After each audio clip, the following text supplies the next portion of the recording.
Opération Épervier, Ngongo à la barre, l'heure des comptes et le plan de fuite du SGPR. Collaborateurs qui se mettent les bâtons dans les roues à longueur de journée. La tension entre les deux personnalités a atteint un nouveau degré avec le projet de remaniement ministériel en gestation.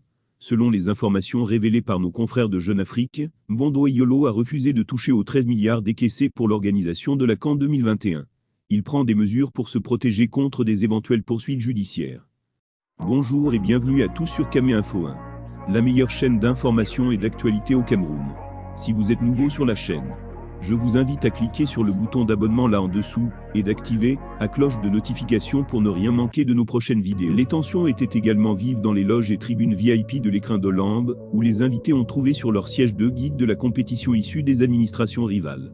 Pour organiser la cérémonie, Samuel Mvondo Eyolo a refusé de puiser dans les 13 milliards de FCFA débloqués à cet effet, révèle Jeune Afrique. En effet, le DCC prétend à eu vent du tsunami, qui s'abattra sur plusieurs membres du gouvernement.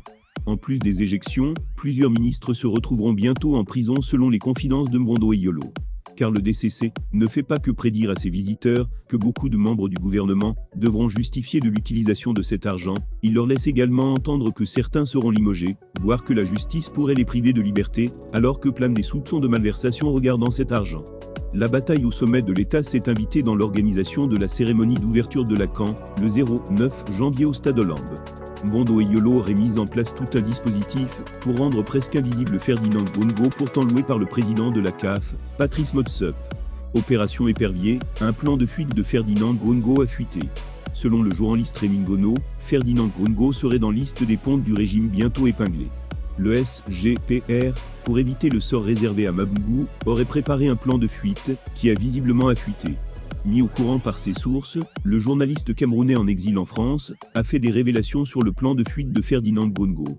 Dans un teasing, le journaliste annonce des révélations chocs sur le plan de fuite du SGPR qui a fuité.